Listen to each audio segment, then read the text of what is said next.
এর আগে যে ভিডিওগুলো করেছে সবাই বললো যে আপনি চেতে কথা বলেন কেন, হ্যাঁ, এত রাগ করে কথা বলেন কেন। আজ অত্যন্ত দুঃখের সাথে আমরা জানতে পারলাম যে তিনি ব্রেন টিউমারে আক্রান্ত। এবং কাঞ্চন ভাই আমাদের সাবেক চলচ্চিত্র শিল্পী সমিতির সভাপতি, প্রতিষ্ঠিত নায়ক, প্রযোজক, পরিচালক, আমাদের অনেক শ্রদ্ধার, অনেক সম্মানের, অনেক ভালোবাসার একজন মানুষ।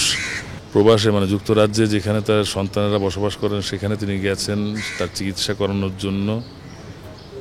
অপারেশন একটা হয়েছে কিন্তু পরিপূর্ণ হয়নি, ওর আরও অপারেশন দরকার আছে। এমন অবস্থায় তার শারীরিক অবস্থা খুব খারাপ। এটা পরশুদিন শুনতে পারলাম। খুবই ব্যথিত, মর্মাহত। তার মতো একজন অতীতযশা শিল্পী আমাদের দেশে খুব কমই ছিলেন বা আছেন। মানুষ হিসেবেও তিনি খুব ভালো পরেজগার মানুষ, ৫ ওয়াক্ত নামাজ আদায় করেন, সবার সাথে সদ্ব্যবহার, সুব্যবহার করেন।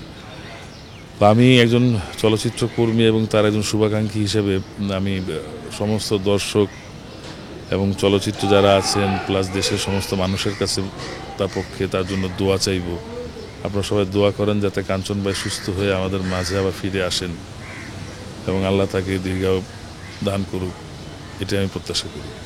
আসলে হয়েছে কি, দেখেন, এখন থেকে কয়েক মাস আগেও, ধরেন বছর খানেক আগে বা মাস ৮-৯ আগেও কিন্তু এফডিসি আসলে মানে কাউকে খুঁজেও পাওয়া যেত না। আর এই সময়টা তো মানে এই যে এখনকার যে সময়টা ১:৩০, ২টা, ৩টায় কোনো লোকই থাকতো না। সন্ধ্যার দিকে হয়তো কিছু লোকের আনাগোনা হতো আড্ডা মারার জন্য। জিনিসটা আসলে খারাপ লাগতো। এখানে আসলে জীবনটাই তো এখান থেকে শুরু।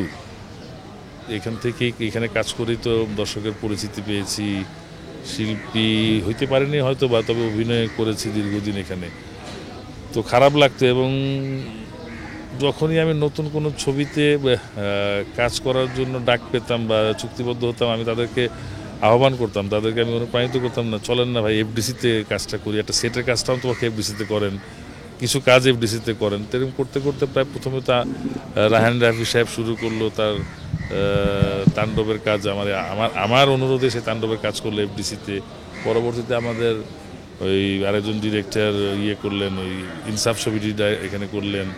তারপরে এখন বদিল আলম খোকন সাহেব বেশ কিছুদিন যাবত টানা শুটিং করেছেন এফডিসিতে। আজকে ইমদাদুল হক মিলনের এই প্রেম শপথ চলচ্চিত্রটির শুরু হলো এফডিসিতে। আসলে এফডিসি না সব জায়গায় মানে কর্মমুখর থাকবে, সব অনেক আর্টিস্ট থাকবে একসাথে। আজকে যেমন অনেক সাথে আজকে দেখা হলো, যাদের সাথে আমার বিগত 2, 3, 4, 5 বছর দেখা হলো, আজকে তাদের সাথে দেখা হলো। তো অনেক টেকনিশিয়ানস আছে, অনেকের সাথে আজকে দেখা হলো অনেকদিন পর পর। অ্যাটলিস্ট এখানে আসলে কাজ করলে কি দেখেন কাজটা তো হচ্ছে, পাশাপাশি সবার সাথে সবার কুশল বিনিময় হচ্ছে এবং অনেকের খবরও নেওয়া যাচ্ছে কারো কোনো সমস্যা আছে কি না বা কেউ কোনো প্রবলেম আছে কি না, এটা এখানে বসেই জানা যায়। তো এফডিসিতে আরও বেশি বেশি কাজ হোক, এটা আমার প্রত্যাশা। একটা সময় ছিল এফডিসিতে দাঁড়ানোর সুযোগ পেতাম না। কোথাও দাঁড়ালেই বলতো ভাই ভাই সরেন না, ওই যে এটা আমার ফ্রেম, তো এটা আমার ফ্রেম, তো আবার আরেক জায়গায় দাঁড়াতাম। তো ওইখানে দাঁড়ালে 5 মিনিট পরে আরেকজন বলতো ভাই এটা ফ্রেমে এসে দাঁড়াইছেন তো আপনি, সরেন না ভাই, সরেন না। তো ওই দিনগুলো খুব মনে পড়ে। তা আজকে যাই হোক 3 পার্টির মনে শুটিং হচ্ছে এফডিসিতে, মাশাআল্লাহ খুব ভালো। এবং আমি আশা করি দর্শকরা এটা একমাত্র বন্দোবস্ত হচ্ছে দর্শক, আমাদের প্রিয় দর্শকবৃন্দ যারা চলচ্চিত্র দেখেন, আপনার দয়া করে সিনেমা হলে প্রতি সপ্তাহে একবার যান, গেলে আমরা এরকম বেশি বেশি ছবির কাজ এফডিসিতে করতে পারবো। অনেকেই কাজ করতে পারবেন, যাদেরকে আপনারা অনেকদিন দেখেন না তাদেরকে দেখতে পাবেন। তো আপনাদের প্রতি এটাই আহ্বান যে আপনারা প্লিজ হলে যান, ছবিগুলো দেখেন।